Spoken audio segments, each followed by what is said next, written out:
نحمده ونصلي ونسلم على رسوله الكريم اما بعد فاعوذ بالله من الشيطان الرجيم بسم الله الرحمن الرحيم فلا وربك لا يؤمنون حتى يحكموك فيما شجر بينهم ثم لا يجدوا في أنفسهم حرجا مما قضيت ويسلموا تسلیما۔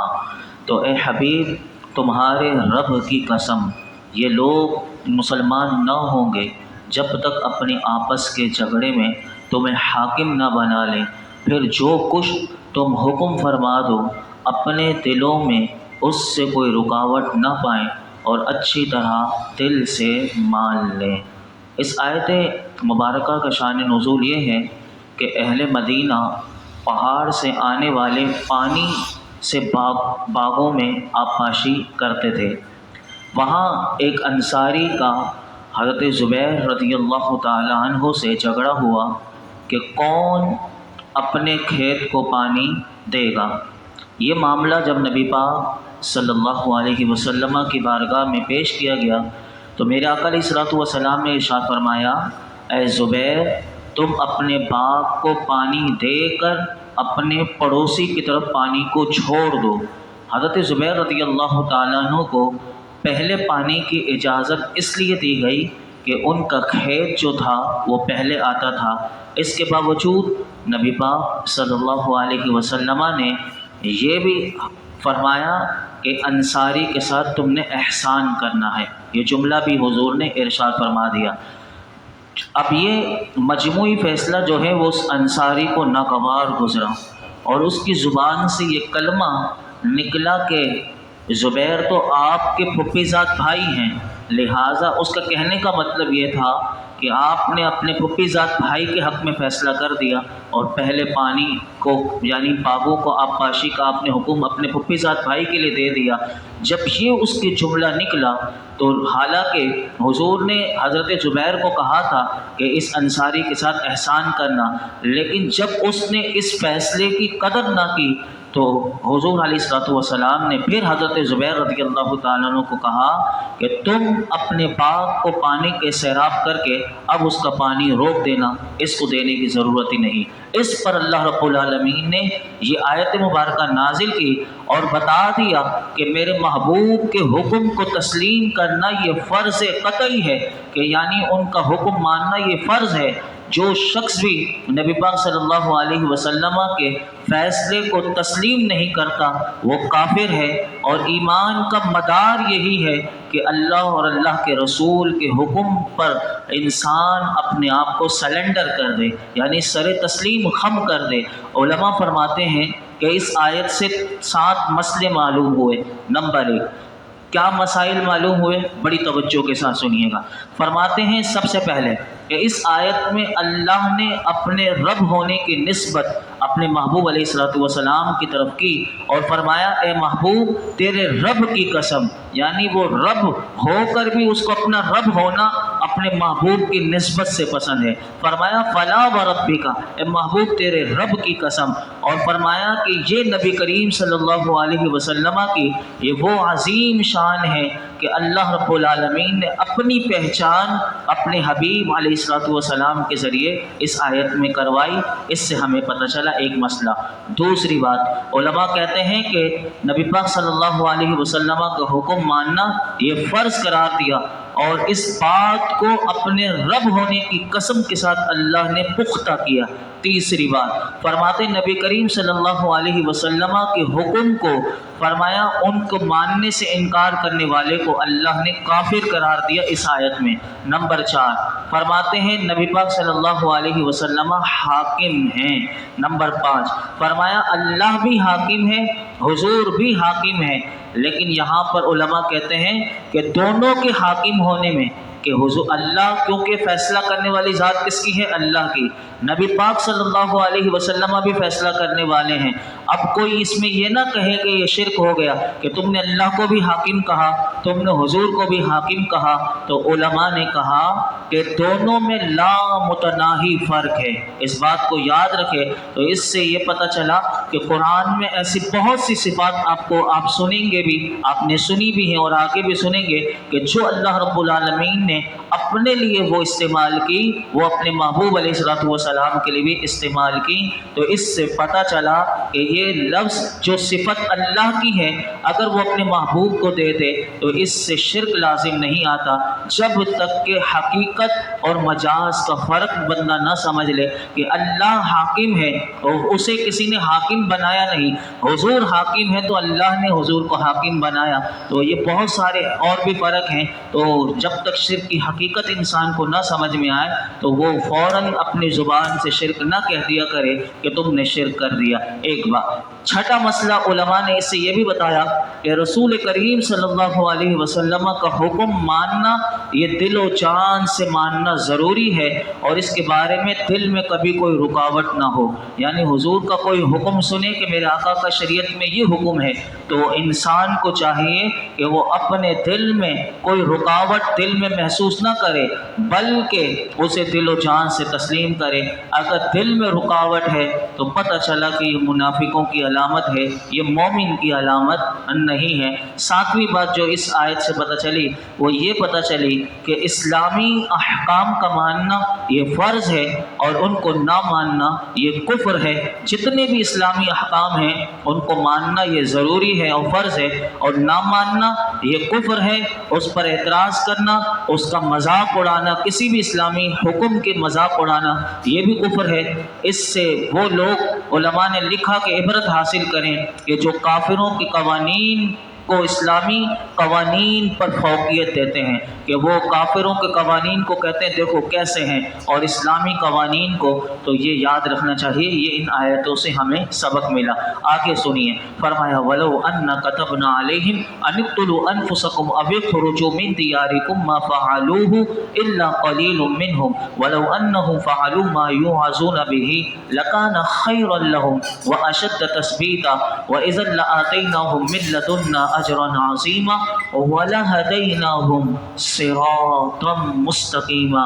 اور اگر ہم ان پر فرض کر دیتے اپنے آپ کو قتل کر دو یا اپنا گھر بار چھوڑ کر نکل جاؤ، تو ان میں سے تھوڑے ہی ایسا کرتے، اور اگر وہ ہر وہ کام کر لیتے جس کی انہیں نصیحت کی جاتی ہے تو ان کے لیے بہت بہتر اور ثابت قدمی کا ذریعہ ہوتا، اور ایسا ہوتا تو ہم ضرور انہیں اپنے پاس سے بہت بڑا ثواب عطا فرماتے، اور ہم انہیں ضرور سیدھے راستے کی طرف ہدایت دیتے۔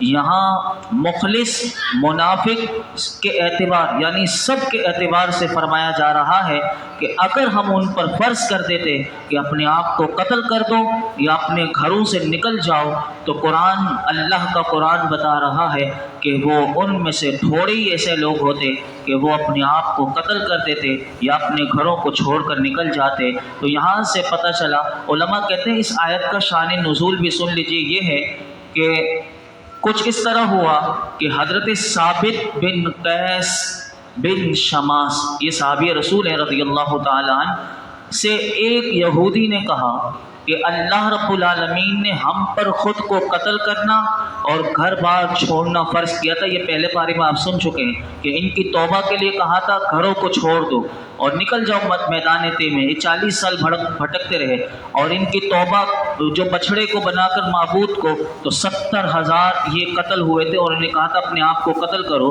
تو یہ بات یہودی نے حضرت ثابت بن قیس بن شماس سے کی کہ ہم پر فرض کیا تھا، ہم اس کو بجا لائیں۔ تو یہ صحابی رسول تھے، تو انہوں نے اس پر فرمایا کہ اگر ہم پر بھی اللہ رب العالمین ایسا ہی حکم فرض کر دیتا کہ اپنے آپ کو قتل کر دو یا اپنے گھروں سے نکل جاؤ، تو انہوں نے فرمایا کہ ہم بھی ایسا کر لیتے۔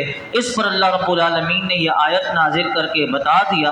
یہ کہنا تو بہت آسان ہے، لیکن اگر واقعی ایسا حکم دے دیا جاتا تو قرآن کہتا ہے کہ ایک بہت بڑی تعداد اس حکم پر عمل نہ کرتی۔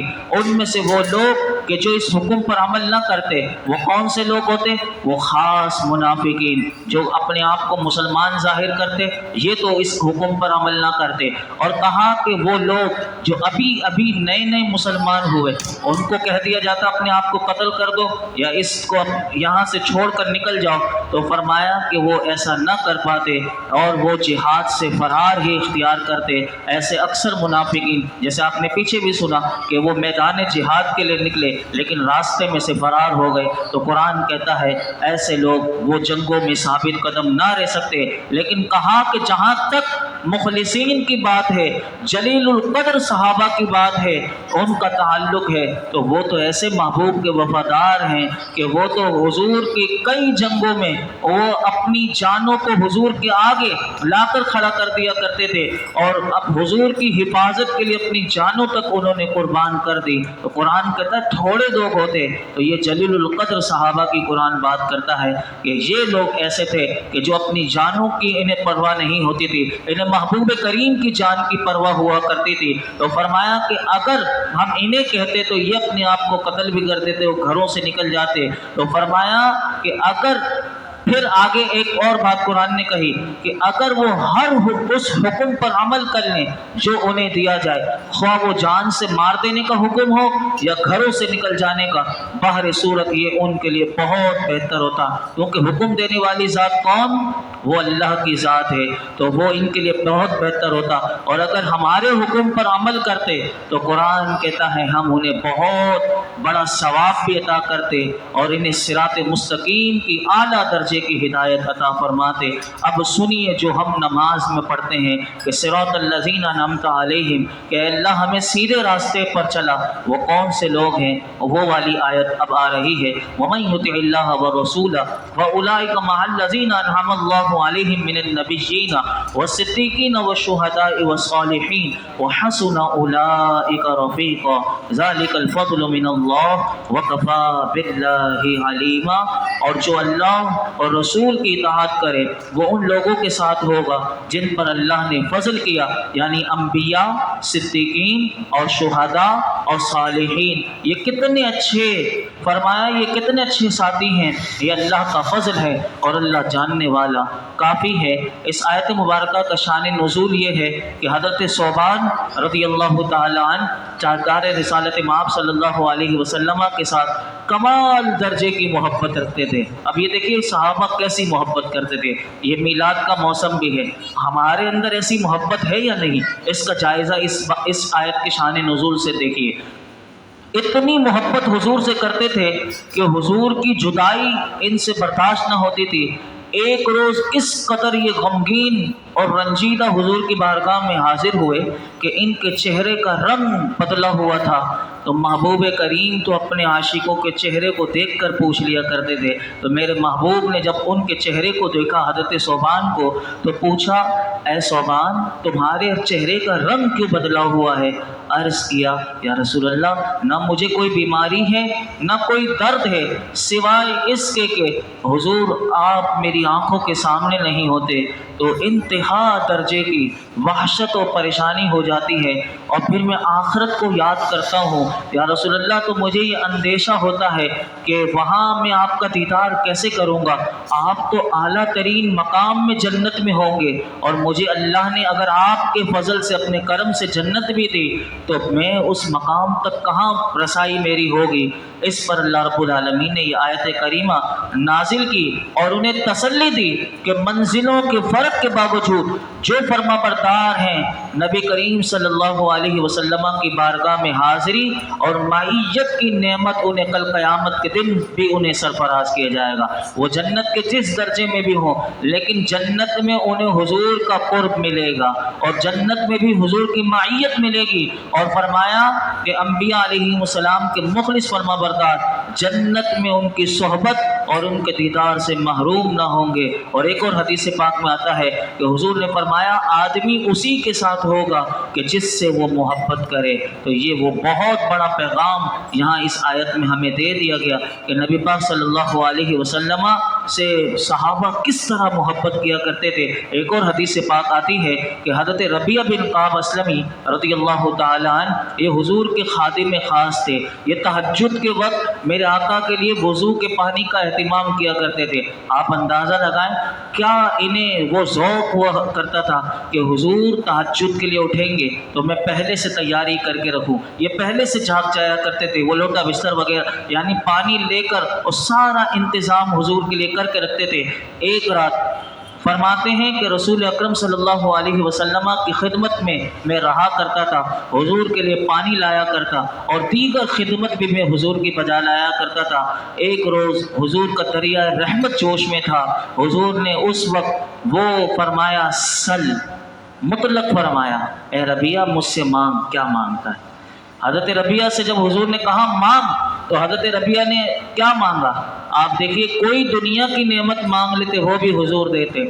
تو یہاں راوی کہتے ہیں یہ مسلم شریف کی حدیث پاک ہے، حضرت ربیعہ نے کہا اسألک مرافقتک فی الجنہ، یا رسول اللہ جس طرح میں دنیا میں آپ کی رفاقت میں رہتا ہوں ایسے میں جنت میں بھی آپ کی رفاقت مانگتا ہوں، یعنی میں جنت میں بھی آپ کے ساتھ رہنا چاہتا ہوں۔ تو نبی پاک صلی اللہ علیہ وسلم نے فرمایا اس کے علاوہ اور کچھ بھی مانگ۔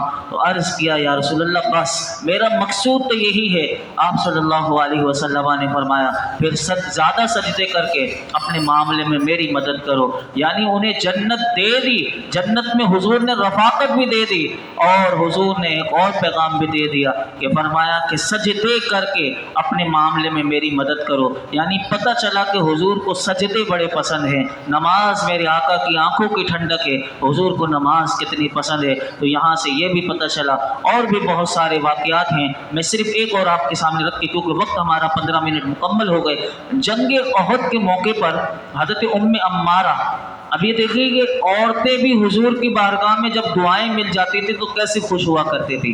آج تو ہماری خواتین کو یعنی حضور کا وہ سیرت وہ اپنانی چاہیے جو ہمارے گھروں میں ہونی چاہیے، لیکن آج نہیں۔ اب سنیے ایک عورت ہو کر حضرت عمارہ رضی اللہ تعالیٰ عنہ جنگ احد کے موقع پر انہوں نے عرض کیا کہ حضور ہمارے لیے دعا فرمائیے کہ اللہ تعالیٰ ہم لوگوں کو جنت میں بھی آپ کی خدمت گزاری کا شرف عطا فرمائے۔ یعنی یہ عورت ہو کر حضور کی بارگاہ میں کہتی ہیں کہ ہم سب کے یعنی آگے فرمایا کہ انہوں نے اپنے شوہر کے لیے، اپنے بیٹوں کے لیے، اپنے لیے، سب کے لیے یہ دعا حضور کی بارگاہ میں عرض کی کہ ہم سب کے لیے دعا کیجیے یا رسول اللہ جنت میں بھی آپ کی خدمت گزاری کا شرف مل جائے۔ میرے آقا کیونکہ جب کوئی غلام کہہ دیا کرتا تو حضور ہاتھ اٹھا لیا کرتے۔ راوی کہتے ہیں میرے آقا نے ہاتھ اٹھایا اللہم اجعلہم رفقائی فی الجنہ، یا اللہ ان سب کو یعنی ان کے شوہر کو، ان کے بیٹے کو، عمارہ کو، اللہ سب کو جنت میں میرا رفیق بنا دے۔ وہ حضور نے دعا دی۔ اب سنیے راوی کہتے ہیں حضرت عمارہ اس کے بعد ساری زندگی بھر یہ اعلان کیا کرتی تھی، لوگوں کو بتایا کرتی تھی کہ میرے لیے حضور نے یہ دعا کر دی ہے۔